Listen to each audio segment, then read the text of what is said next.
1917 से हजारों महिलाओं की तमाम मांगों पे इस दिन पर पहले भी हर साल उठाते रहे हैं। हर साल अपनी मांगों को लेके ये महिलाएं इकट्ठी होती हैं और महिलाओं के मुद्दे, रोजगार के मुद्दे, वेतन के मुद्दे, कामगार महिलाओं के मुद्दे, यौन शोषण के मुद्दे, ये सारे मुद्दे, इन सभी मुद्दों पर, चाहे वो युद्ध विराम का मुद्दा हो, ये सब महिलाओं के मुद्दे सालों से रहे हैं। और आज पुलिस वालों ने all India progressive women's association के एक एप्स्टीन के प्ले कार्ड, जिसमें एप्स्टीन ये सवाल पूछा जा रहा है जो आज दुनिया भर के लोग सवाल पूछ रहे हैं कि मोदी जी के क्या ताल्लुकात है एप्स्टीन से। एप्स्टीन का मुद्दा क्या महिलाओं का मुद्दा नहीं है? पुलिस वालों ने उस प्ले कार्ड को अंदर नहीं आने दिया। और ये सबसे शर्म की बात है कि इस देश का सिस्टम ऐसे काम कर रहा है कि 14-14 साल की लड़कियों का रेप करने वाला एप्स्टीन और उससे संबंध रखने वाले प्रधानमंत्री मोदी ना जवाब देने के लिए, ना बोलने के लिए तैयार है। और ये सवाल जो महिलाएं उठाना चाह रही थी, आज जो यहाँ पर लाना चाह रही थी, उस मांग को भी ये लोग सेंसर कर रहे हैं। इस तरीके की सरकार और इस तरीके की महिला विरोधी सिस्टम इस वक्त देश में पूरी तरह से लगा हुआ है, जो महिलाओं के हर अधिकार का हनन कर रहा है, चाहे वो मणिपुर हो, चाहे वो हाथरस हो। आप देखिए पूरे देश भर में महिलाओं के साथ इस वक्त हिंसा छेड़ रहे हैं।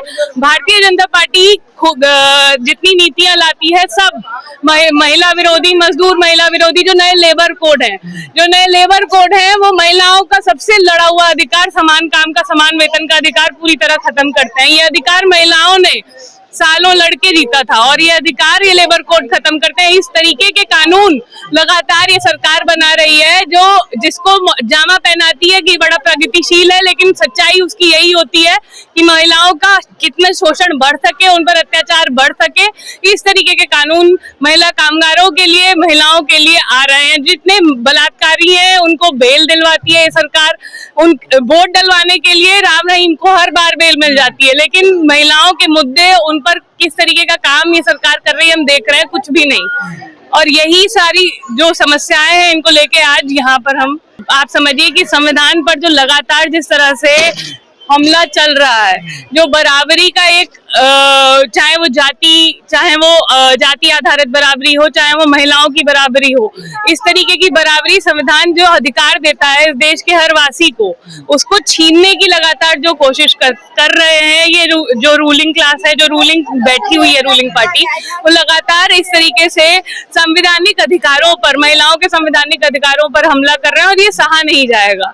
यही बस एक मैं बात कहना चाहूंगी। आपने बोला कि अभी एप्स्टीन से जुड़े हुए लोगों को बोला नहीं। भारतीय जनता पार्टी ने अभी तक ना नरेंद्र मोदी जी ने कोई सफाई नहीं दी है कि एप्स्टीन फाइल्स में उनका नाम कैसे है, क्यों अगर आगे से आगे कोई बयान नहीं दिया गया है कि क्या इससे लेना देना है, क्या कोई सफाई उनकी तरफ से पेश होनी है या नहीं होनी है। ये कोई छोटी मोटी बात नहीं है कि इतने बड़े क्रिमिनल के फाइल्स में देश के प्रधानमंत्री का नाम है, देश के प्रधानमंत्री के ताल्लुकात हैं, और इस पर कोई सफाई किसी भी तरीके की बीजेपी की तरफ से, ना नरेंद्र मोदी जी की तरफ से आई है आज। और उस पर भी बहुत शर्म की बात ये कि ऊपर से बैठ के पुलिस से एप्स्टीन का प्ले कार्ड हटवाया जा रहा है कि ये बात ना उठ जाए, ये बात मीडिया में ना चली जाए, ये मांग ना दिख जाए कि ये औरतें मांग रही हैं देश की कि सफाई दीजिए इस पे। जिस तरीके का ढांचा है और जिस तरीके से पितृसत्ता को बढ़ावा देने वाले ये नेता हैं, जो भारतीय जनता पार्टी के लोग हैं, जिस तरीके के बयान देते हैं, अभी हम देखते हैं राजस्थान के असेंबली में बोल रहे हैं कि बजट में लड़का पैदा हुआ है। इस तरीके के बयान लगातार एक नहीं कई नेता भारतीय जनता पार्टी के लगातार देखते हैं। जो रूलिंग पार्टी बैठी हुई है वो महिलाओं के खिलाफ इतनी बयानबाजी करती है और महिलाओं के खिलाफ इतने कदम उठाती है, और इस सबको लेकर ये सवाल पार्टी के जो केंद्र सरकार है उस पर भी उठते रहेंगे, जो तमाम राज्य सरकारें हैं उन पर भी उठते रहेंगे कि महिलाओं पर इतना हिंसा जो हो रही है अलग अलग हिस्सों में देश में, इस पर कोई रोक क्यों नहीं, इन सारे सवालों पर कोई जवाब क्यों नहीं है। अमित शाह दावा करते हैं, योगी जी दावा करते हैं, अमित शाह, मोदी जी और बीजेपी के सारे नेता दावा करते हैं या जो भी बोलते हैं, बड़े बड़े झूठ बोलते हैं। ये कोई छुपी हुई बात नहीं है कि बीजेपी का नेता आगे से आके झूठ बोलता है और फिर अगले दिन पूरी बात पलट जाती है। दिल्ली में हजारों जो आपके डिम्स की कॉन्ट्रैक्ट कंडक्टर थी, महिला कॉन्ट्रैक्ट कंडक्टर इतने सालों से काम कर रही थी, उनकी नौकरी खत्म कर दी गई। डिम्स खत्म करने का सरकार फैसला ने लिया। रेखा गुप्ता जी से जब मिलने गए, जब महिला कर्मचारी रेखा गुप्ता जी से मिलने गई तो उन्होंने बोला कि हाँ आपकी नौकरी बच जाएगी। तब भी उन्होंने यही दावा किया कि नौकरी पर कुछ नहीं होगा, लेकिन 1 महीने बाद 2500 करीब लगभग 2500 कर्मचारियों को टर्मिनेशन नोटिस मिल जाता है। तो ये वादा करना, दावा करना, ये सब इनके यही है, ये नाटक करते हैं कैमरा के आगे। लेकिन जैसी नीतियां चल रही हैं, जैसे सिस्टम चल रहा है और जिस तरीके से महिलाओं पर, हर महिलाओं के रोजगार से लेके महिलाओं के हर चीज पर जो हमला हो रहा है, वो हमको दर्शाता है कि सरकार का कैसा रवैया है महिलाओं के प्रति। अभी जैसे आप देखेंगे कि महिला प्रताड़ना बढ़ गई है, दहेज प्रथा वापस से बढ़ गई है। पिछले कुछ सालों में जो डाउरी के केसेस हैं वो ज्यादा से ज्यादा बढ़ते जा रहे हैं, स्पेशली उत्तर प्रदेश में, बिहार में और मध्य प्रदेश में। इन सारे प्रदेशों में डाउरी केसेस बढ़ते जा रहे हैं। और मीडिया का अगर आप रिप्रेजेंटेशन देखेंगे कि मीडिया किस तरीके से महिलाओं को पोर्ट्रे करता है, तो आप उसमें देखेंगे कि एक तो उनकी आवाज दबा दी जाती है, और जब भी उनकी आवाज अगर सुनाई भी दी जाती है तो उसमें ये देखा जाता है कि वो या तो किसी पुरुष के रिलेशनशिप में है, कि उनका खुद का कोई अस्तित्व नहीं है, वो अकेले, उनका कोई नैरेटिव नहीं होता है, कोई रोल नहीं होता है। संविधान तो इजाजत देता है ना, देखिए संविधान की, बराबरी की अधिकार। अगर आप देखेंगे कि कितने सारे, आप संविधान की बात करें, संविधान सिर्फ कॉलेजों में, स्कूलों में पढ़ाया जाता है। जितने भी, अगर आप किसी एमएलए या एमपी से जाके बात करेंगे और अगर उनसे पूछेंगे कि आर्टिकल 21 क्या है या यूनियन कौन सा आर्टिकल है इंडियन कॉन्स्टिट्यूशन में, वो आपको ये जवाब नहीं दे पाएंगे। तो ये जो संविधान की बात है, ये कोर्ट कचहरी में, लॉयर में, मिडिल क्लास में ही है। अगर आप आगे सत्ता से पूछेंगे कि संविधान में महिलाओं के लिए कौन सा आर्टिकल है, तो उनको रिसर्च करना पड़ेगा, उनको अपने रिसर्च असिस्टेंट से बात करनी पड़ेगी, उनको इतना भी नहीं पता है। क्या भारत में प्रथाएं अभी भी हावी हैं कानून पर?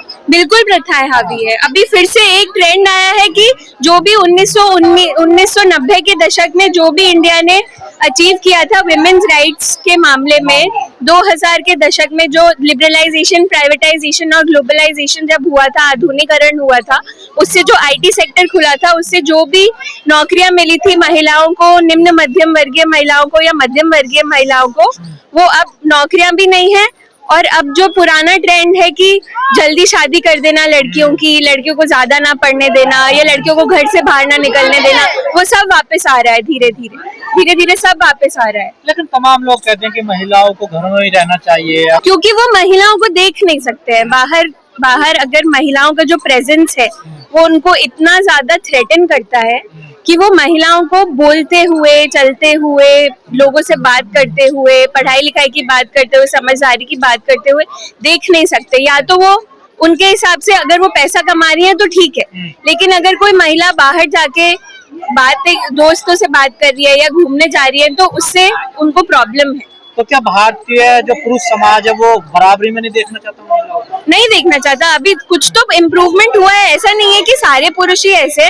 बहुत सारे पुरुष जो है, जो हमारी जनरेशन के हैं, 30, 32, 35, 40 साल के, वो तो फिर भी ठीक है। लेकिन जो अब जो नए लड़के आ रहे हैं, उनमें वापस से पितृसत्तात्मक सोच को पॉपुलिज्म जो है वो 2010 के बाद 2014 के पहले जो इलेक्शन हुआ था, उससे पहले का जो ग्राउंड तैयार किया गया था वो उन लड़कों के साथ किया गया था जो अब 15 से 20 या 25 साल की उम्र के। लेकिन अब देखने को मिल रहा है कि भारत को हिंदू राष्ट्र घोषित कर देना चाहिए। कल्पना की जा सकती है कि महिलाओं की क्या स्थिति होगी हिंदू राष्ट्र? वैसे तो हिंदू राष्ट्र में बहुत सारे मुस्लिम देशों के मुकाबले महिलाओं की स्थिति बेहतर है, ये बोलने में हमें हिचकिचाना नहीं चाहिए। लेकिन फिर भी अभी भी बहुत सारी प्रथाएं जो है वो हिंदू वुमेन को अंदर घर में ही, जैसे प्रॉपर्टी राइट्स, हिंदू वुमेन को अभी भी प्रॉपर्टी राइट्स नहीं दिए जाते हैं। ये सोचा जाता है कि इनकी शादी में खर्च कर दिया जाए, इनको दहेज दे दिया जाए, है ना।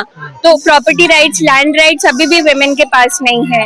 वुमेन के पास आजादी नहीं है बहुत सारी चीजों में। लेकिन फिर भी अगर सिर्फ हिंदू राष्ट्र घोषित कर दिया जाएगा इंडिया को, तो ये ना ही सिर्फ महिलाओं के लिए, ना ही सिर्फ बाकी दूसरे समुदाय के लोगों के लिए खराब होगा, पर महिलाओं के लिए भी उतना ही खराब होगा। क्योंकि महिलाएं उसी माहौल में पनपती हैं जहाँ पे डाइवर्सिटी होती है, जहाँ पे उनको दूसरों से सीखने का मौका मिलता है, दूसरे कल्चर से इंटरैक्ट करने का मौका मिलता है।